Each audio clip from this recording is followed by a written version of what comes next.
माननीय अध्यक्ष जी, मैं आपका आभारी हूं कि उत्तर प्रदेश की 60% आबादी जो कृषि पर आधारित है, उससे जुड़े हुए प्रश्न पर अन्य पूरक पूछने का आपने हमको अवसर दिया है। मान्यवर, आज सवाल ये नहीं है कि कौन क्या कह रहा है, लेकिन सवाल ये है कि जमीन पर किसान की क्या स्थिति है। अगर हम देखें तो उत्तर प्रदेश में बेरोजगारी को कम करने के लिए और रोजगार देने का सबसे बड़ा साधन उत्तर प्रदेश में एग्रीकल्चर है, कृषि है, और कृषि आधारित ये देश है। किसान ऐसे भी तमाम संकटों में, चाहे वो ओलावृष्टि हो तो किसान के ऊपर संकट है, पानी ना गिरे तो किसान के ऊपर संकट है, बाढ़ आए तो किसान के ऊपर संकट है, रोग आ जाए तो किसान के ऊपर संकट है, और छुट्टा जानवर अगर खेत को चढ़ जाए तो किसान के ऊपर संकट है। किसी को अगर बात करना बहुत जरूरी है तो मेरा उनसे 1 मिनट पानी जी, अगर किसी माननीय सदस्य को बात करना आवश्यक ही है,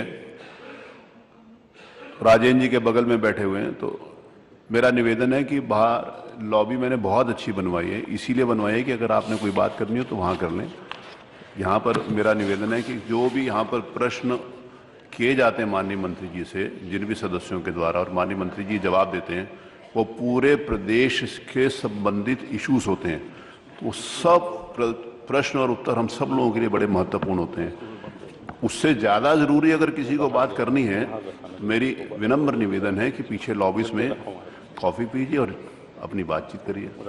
माननीय मनोज पांडे जी। जी माननीय अध्यक्ष जी, मैं आग्रह ये कर रहा था कि चाहे ओलावृष्टि हो, चाहे बाढ़ आ जाए, चाहे सूखा, और चाहे किसानों की फसल को सांडों द्वारा नष्ट किया जाए, ये सारे नुकसान किसान के हो रहे हैं।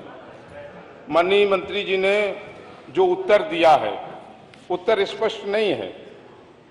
माननीय मंत्री जी को भी मैं बताना चाहता हूं कि अगर हम पिछले 5 वर्षों में देखें तो उत्तर प्रदेश के तुलनात्मक, चाहे वो अरुणाचल प्रदेश हो, चाहे वो बिहार हो, चाहे वो आपका गोवा हो, चाहे हिमाचल प्रदेश हो, चाहे कर्नाटका हो, चाहे मध्य प्रदेश हो, चाहे तमिलनाडु हो, ये सारे राज्यों में एग्रीकल्चर ग्रोथ में आशातीत वृद्धि हुई है।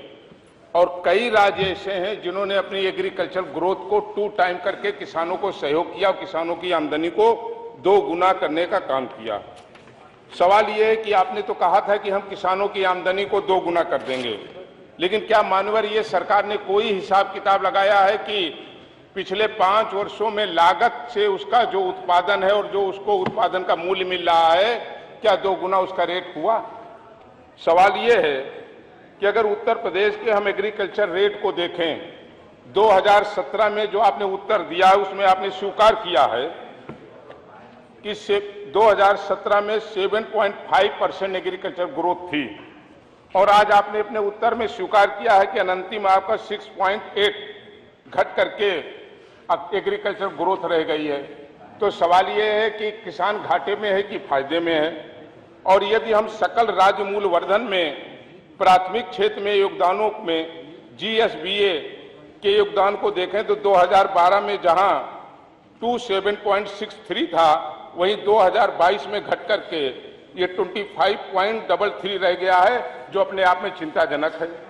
वहीं अगर हम मुख्य क्षेत्रों में राज्य के व्यय की तुलना करें तो कृषि पर उत्तर प्रदेश में अपने कुल व्यय का 2.9% कृषि के लिए आवंटित किया है, जो दूसरे राज्यों द्वारा कृषि पर किए जाने वाले औसत व्यय के 5.8 के से भी आधा है, जो स्वतः इस बात को दर्शाता है कि सरकार किसानों के प्रति कितना उदासीन है।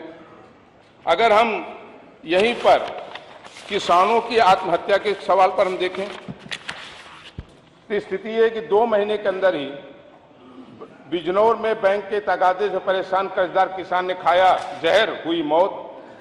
कर्ज में डूबे किसान ने पेड़ से लटक कर वो इशू बाद में लीजिए, जो प्रश्न किसान ने कर लिया मूल प्रश्न पर आइए।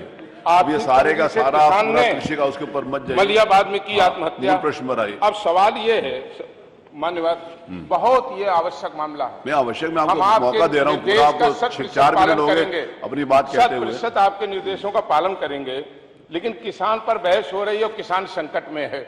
और अगर देश की, उत्तर प्रदेश की 60% आबादी पर चर्चा नहीं होगी तो केवल वादा करने और भाषण देने से सवाल और हल नहीं हो जाएगा। तो हम आपके माध्यम से सरकार से दो अन्य पूरक पूछना चाहते हैं माननीय। पूछिए। नंबर एक कि सरकार किसानों की आमदनी को बढ़ाए जाने और आय को 2 गुना करने के लिए गेहूं का समर्थन मूल्य 3500 और धान का समर्थन मूल्य 2800 करने का निर्णय क्या सरकार करेगी? नंबर एक। नंबर दूसरा हमारा प्रश्न है, क्या छुट्टा जानवरों से पूरा उत्तर प्रदेश का किसान त्रामाम कर रहा है मान्यवर? अब भाषण नहीं दे रहे हैं, हम लोग देखते हैं गांव में अभी ठिठुरती हुई सर्दी में किसान मेड़ पर बैठ करके 80 साल का बूढ़ा बेचारा किसान डंडा लेकर के खेत में केवल सांड ताकने का काम कर रहा है। तो क्या सरकार इन छुट्टा जानवरों के द्वारा अन्नदाता की किसानों की फसल को चौपट जो कराया जा रहा है, जो नुकसान हो रहा है, क्या इसका सर्वे करा करके और इसके बदले में जो उसका नुकसान हो रहा है उसका मुआवजा दिलाए जाने पर विचार करेगी और निर्णय करेगी? ये 2 प्रश्न है हमारे। माननीय अध्यक्ष जी, ये जो बात करते हैं बार बार आत्महत्या की, माननीय बिना पुष्ट हुए, बिना किसी की पुष्टि हुए नहीं कहा जा सकता किस वजह से आत्महत्या होगी। माननीय संसद, यही मैंने कहा। ये हमेशा यही बात करते हैं माननीय, ये गलत है माननीय, ये गलत परंपरा। मैंने उसको रोका। मैं 10 मिनट दे रहा हूं मान्यवर। नहीं मान्यवर, मैं रिकॉर्ड लाया हूं, आप जांच करा लीजिए। बिना पुष्टि के आप कैसे कह सकते हो कि किस वजह से हत्या हुई, किस वजह से आत्महत्या हुई? जांच करा लीजिए, मैं रिकॉर्ड दे रहा हूं मान्यवर। ये इशू वो मैंने पहले ही बोला है कि ये इशू के ऊपर, मूल प्रश्न के ऊपर आइए, वो इशू मैंने पहले ही मना कर दिया था कि वो नहीं लेंगे। माननीय कृषि मंत्री जी, माननीय कृषि मंत्री जी। देखिए, माननीय मनोज पांडे जी खुद कृषि मंत्री रहे, इन्हीं से हम लोगों ने उत्तराधिकार लिया है और इसलिए मैं ये जानकारी देना चाहता हूं कि जब ये कृषि मंत्री थे तो क्या ग्रोथ कृषि क्षेत्र की थी। हाँ, बता रहा हूं मैं। अरे बैठिए, सुनिए तो सही। बैठिए, आप भी वही सीख। इन्होंने जब हमें दिया था, रुकिए, उत्तर आने दीजिए। तो 2014-15 में एग्रीकल्चर की ग्रोथ रेट 3.3% थी, 3.3%। और जब आपने हम लोगों को हैंडओवर किया तो उस साल कुल मिलाकर के 3.6% थी। और आपने इतनी बड़ी लंबी बहस करी, ये आपके कारण ही उत्तर प्रदेश की ग्रोथ रेट नीचे की ओर गई थी। और जब से योगी आदित्यनाथ जी की सरकार आई है, निरंतर हम लोगों ने प्रयास करके इस ग्रोथ रेट को आगे बढ़ाने का काम किया है और उसका जवाब मैंने आपको दिया है कि 2017-18 में हमारा ग्रोथ रेट 7.5% रहा, 18-19 में ग्रोथ कृषि क्षेत्र का ग्रोथ 8.3% रहा, 2019-20 में ग्रोथ रेट 9.8% रहा, 2021-20 में 7.1% रहा, ये कोविड काल था। 2021-22 में हमारा ग्रोथ रेट बढ़कर के 21.2% रहा और 2022-23 का चूंकि अभी पूरा आंकलन नहीं हो पाया है, इसलिए अनंतिम रिपोर्ट लिखी गई है जो 6.8% है। आप ये जानते हैं कि ग्रोथ रेट का आधार क्या होता है? जो पूर्व वर्ष है उसकी तुलना में जो विकास हुआ।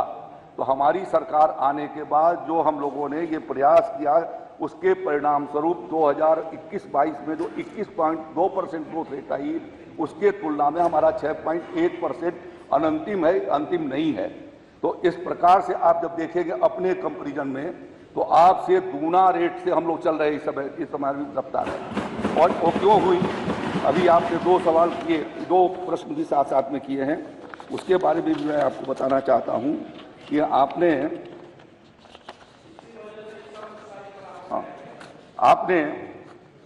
कहा कि कीमतें नहीं बढ़ी हैं। जब आपकी सरकार थी तो उस समय गेहूं की कीमत 1450 रुपए थी, 1450 रुपया। आपने कहीं उसको 2500 रुपये नहीं किए थे। मोदी जी और योगी जी की सरकार आने के बाद हम लोगों ने 2 महीना पहले इस बात का ऐलान कर दिया कि इस साल हम 2275 रुपये में गेहूं की खरीद करेंगे। तो आप और पिछले साल जो हम लोगों ने खरीद किया वो 2200, पिछले साल जो हम लोगों ने खरीद किया था उससे इस साल हम लोगों ने 2125 रेट दिया है और 2125 में 150 रुपया इस साल बढ़ाया है। आप कहें तो सारे फसलों के बारे में बता दूंगा आपको। आप सुनना नहीं चाहेंगे, आप सुनना नहीं चाहेंगे। कल जो आप चर्चा कर रहे थे, मुझे बोलने का अवसर नहीं मिला था। यह योग प्रधानमंत्री आदरणीय मोदी जी के द्वारा प्रतिवर्ष बढ़ाए गए विभिन्न जिन्सों के लगभग 18 जिन्सों की कीमतें पिछले 9 वर्षों के भीतर दूना करने की व्यवस्था की गई है और उसकी वजह से किसान की आमदनी बढ़ी है, आपकी वजह से नहीं बढ़ी।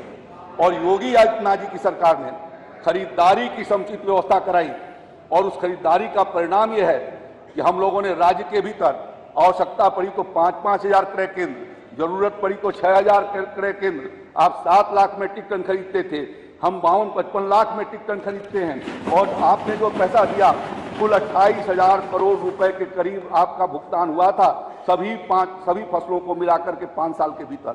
योगी आदित्यनाथ जी की सरकार में 1,05,000 करोड़ रुपए का भुगतान हुआ। गन्ना मूल्य का भुगतान बताया था आपने कि जो आप 14,000 करोड़ रुपया सालाना करते थे, 36,000 करोड़ रुपया गन्ना मूल्य के रूप में सालाना भुगतान किया जा रहा है और इसकी वजह से ग्रोथ रेट बढ़ी है। ये सब कंबाइन गन्ना, उद्यान, कृषि सबने अपनी अपनी प्रोडक्टिविटी और प्रोडक्शन बढ़ाया। उसके परिणाम स्वरूप जो है वो हमारा जीडीपी बढ़ी है कृषि क्षेत्र की और साथ साथ में खरीदारी करके किसान को बेहतर मूल्य मिल सके। और एमएसपी इसलिए बनाई गई थी कि जब रेट नीचे की ओर जाते हैं न्यूनतम किसान को मिले। आज अरे भाई जाइए, अब सुन लीजिए, आप इतना लंबा बोलते हैं और हमें सुनने उत्तर सुनिए, उत्तर सुनिए। आप बैठिए, बताता हूं मैं। अरे उत्तर सुनिए, उत्तर सुनिए। हम लोगों ने जो प्रयास किया है उसके परिणाम स्वरूप आज मार्केट रेट हाई बैठा हुआ है। माननीय शिवपाल सिंह यादव जी भी यहाँ पर बैठे हुए हैं, ये भी कृषि मंत्री रहे और आप भी कृषि मंत्री रहे। इनके एरिया में जो बाजरे और ज्वार का उत्पादन होता है, कभी भी आप लोगों की सरकार, दोनों कृषि मंत्री पूर्व बैठे हैं हमारे सामने, आपने कभी बाजरे की खरीद की, कभी आपने ज्वार की खरीद की, कभी आपने सरसों की खरीद करी, कभी आपने चना की खरीद करी? किया है तो योगी आदित्यनाथ जी की सरकार ने किया है। 1,10,000 मेट्रिक टन बाजरा की खरीद अब तक हम लोग कर चुके हैं। तो ये हमारा प्रयास है, उन प्रयासों के परिणाम स्वरूप यह संभव हुआ है जीडीपी बढ़ना। ये सिर्फ जो है बैठ करके खाली भाषण देने से नहीं हुआ है, काम धरती पर योगी आदित्यनाथ जी की सरकार ने किया है। किसानों को संरक्षण देने का काम आदरणीय प्रधानमंत्री जी ने किया है। प्रधानमंत्री किसान सम्मान निधि के माध्यम से आज राज्य के 2,62,00,000 किसानों के खातों में 63,000 करोड़ रुपए की धनराशि बिना धान गेहूं बेचे हुए भेजी गई है। उसके परिणाम स्वरूप ये जीडीपी बढ़ रही है। श्री अखिलेश नहीं, उत्तर आ गया, उत्तर आ गया।